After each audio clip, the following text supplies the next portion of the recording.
Hey y'all, you want to do a short weekly web series reviewing each episode of The Falcon and Winter Soldier? Yes. Sure. Then let's get the conversation started. Hello and welcome to some bonus content from LexiCon. These are going to be, as I say, short reviews of each episode of The Falcon and Winter Soldier as they go up. Something exclusive here to the YouTube channel, although I think I might put them all together at the end and release them as a full episode of the pod once we have the complete view of the series. But for now, it's going to be YouTube exclusive. So thank you for joining us here and checking it out. Don't forget to like, comment, subscribe, all that good stuff as we say over on Vidiocy.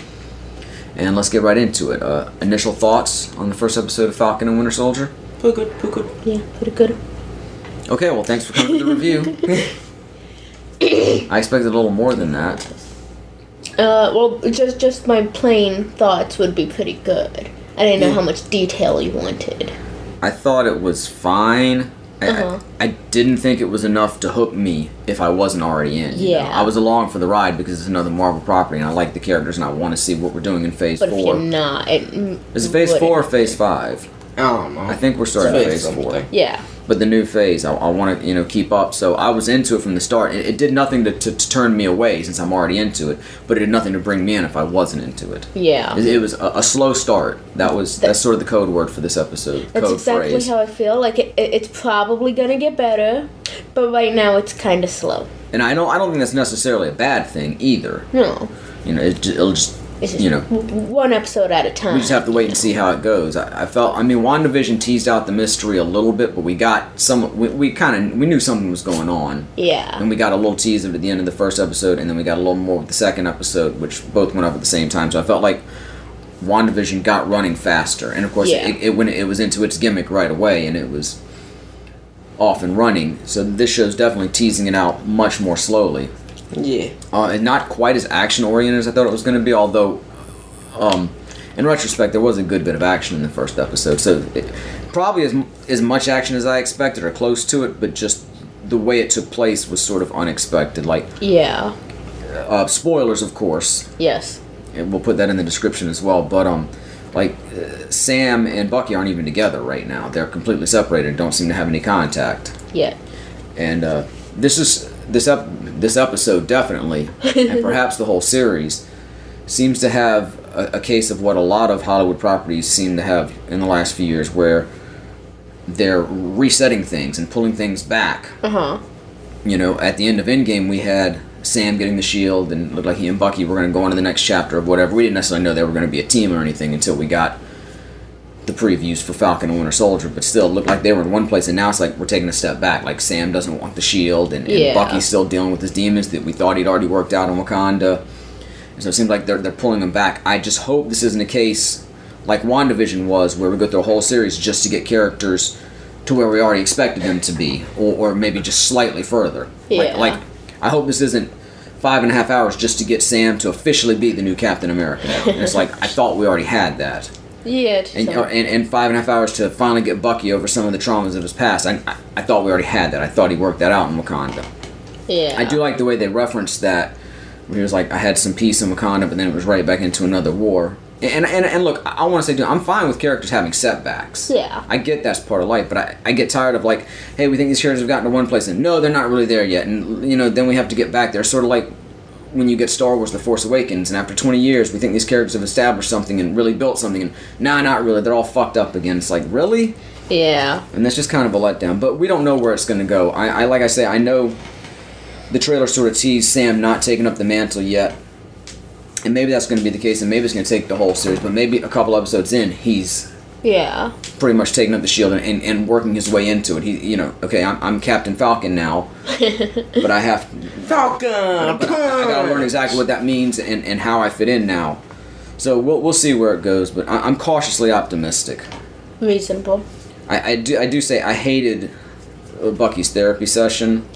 I hope it doesn't become a big part of every episode. It just seems so cliched at this point. Like, maybe it was sort of original back when the Sopranos did it and Tony was going to therapy, but it just seems like a big cliche in entertainment now to have the character in therapy, and they kind of have a give and take sort of argumentative relationship with the therapist, and it's just, I don't need to see it again. And I didn't appreciate the way they used the therapist to give all this backstory and exposition on Bucky. I feel like if you're going to do that, either just give me a real narrator to do it, let the character themselves tell you, or show it through flashback and new action. I don't need to be told that by yet another character. It just felt cliched to me. Yeah. So hopefully that won't be a big element of the series.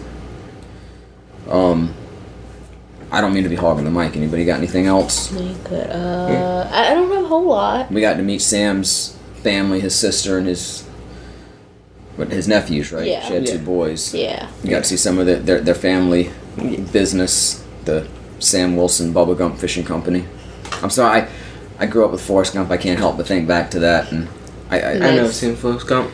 Alex is going to do some art for every one of these episodes, and I try to talk her into doing Bucky as Forrest and Sam as Bubba, but I don't think she had time for this episode. We may get that still, but that's another thing too. This at least this episode seems to make it seem like this series is going to focus on more personal dramas than action. Obviously, we're going to get action. There's this terrorist cell they're going to be dealing with, and I'm sure it's going to tie into the larger Marvel universe. I know Zemo's supposed to be back during it, so we'll see how that all goes.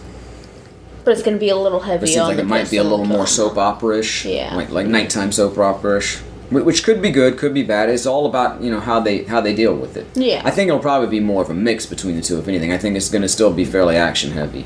Probably. And this episode itself kicked off with an action sequence. I mean, we got a brief moment with Sam getting ready for what looked like a funeral, and flashing back to his last words with Cap, almost making you think we're going to see Cap's funeral. Yeah. Which we didn't. We don't know exactly what's become of old Cap. He could still be lurking in the background somewhere. Probably is. And then we go straight into an action scene, which we saw in some of the trailers, but they made it look like it was Sam and Bucky in that scene, and this is really just a Sam operation, him working with the Air Force. And it was pretty good. Actually, it looked like for a while Sam was going to fail, but then he pulled it out in the end, and it establishes his contact in the military, Torres, who at one point I thought was actually going to be revealed to be a traitor. Mm-hmm. He still could be, but at this point he was still just sort of working to infiltrate the baddies. And it looks like we're going to get more super soldiers, because the leader of the terrorist cell that he was dealing with, kicked him halfway across the street. And, well, he kicked somebody across. I think he just slammed Torres down and stomped him out. But definitely super soldier type Definitely. effects. And then we saw a flashback to Bucky's days as the Winter Soldier, which at first I thought was maybe a current Bucky. He had long hair, which threw me off a little bit, but I thought, well, he could still cut his hair before he gets in the series. And I thought maybe the people who are attacking are the bad guys, and he's still working to take him out. And even when he said "Hail Hydra," I'm still thinking maybe he was just saying it mockingly, like that guy was Hydra. Yeah. And then he's walking up to that businessman who's shaking, trying to get into his room. And at first I thought maybe he was going to let him in the room, but then it made it look like he killed him. Yeah, and that's kind of when I was like, oh, that's not current time. Yeah, and then Bucky wakes up in Nightmare, and et cetera, et cetera. And that ties into another element of the show where Bucky's got a relationship with the father of this guy. Uh-huh. And at first I thought maybe it was a friend of Bucky's from back in, his old days. Because he's an old man like Cap, too. But he didn't go back in time and relive his life and age, so he looks my age, but he's 106. Yep.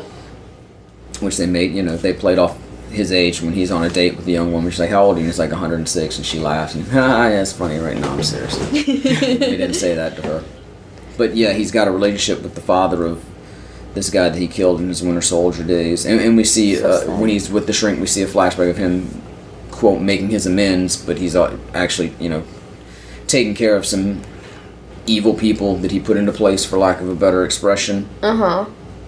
So we got bits and pieces here and there. It was an interesting start. Yeah, it was a little different lot to go off of. Yeah. A little different than WandaVision 2, because we got 2 episodes of WandaVision right up front. We only got 1 of I this. was kind of hoping we'd get the first 2 of this. Yeah. I feel like in episode 2 is going to get the shield. It might have played, but I hope he gets the shield more. I hope it's, like I say, I don't want this to be 5.5 hours just to get to Captain Falcon. I was going to say, since they didn't... It was something they could have established with just a flashback or an end credit scene in another movie, because I thought we were pretty much there at the end of Endgame. But anyway, go ahead. I was going to say, since they didn't give us episode 2 on the first night like they did with WandaVision, there better be something really good happening. I was saying maybe it really opens things up. And they didn't want to bust into that shit. Like that could be why they rated. They were like, no, we kind of went big in episode 2. We can't give them that the first night. Episode 2, Bucky gets stuck in traffic. Episode 2, Sam and Bucky go to driving school together. They're just trying.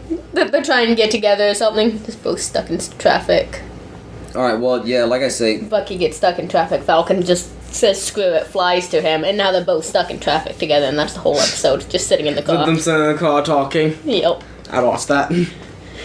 To be fair, would too. Alright, well, I'm going to watch it, whatever it is. Like I say, this first one definitely didn't turn me off the series. I just don't think it did a lot to reel anybody in who's not already along for the ride, but I mean, how much more of an audience are they going to find anyway? They're pretty much playing to their audience, which is massive as it is. So, True. you know, slight thumbs up for the first episode. Kind of a wait-and-see approach.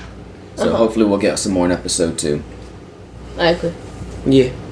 Alright, and hopefully you'll all come back to hear our review for episode 2. We plan to drop these every Saturday on the YouTube channel. And like I said, once the series is over, I might put them all together to be a full-length episode. But new episodes of the podcast will continue to drop on Sundays. And they'll make their way onto YouTube a few days after that, or the same day, depending on how quickly I can get them up. And with that, I will continue to be Maddie. Lexi. Dylan. Come back next time when the conversation will continue. I did that backwards, but hey, it's YouTube. I would say we will video see it, but that's the other channel. Don't forget to check us out there. And peace out. Bye. This is LexiCon concluded. Bye.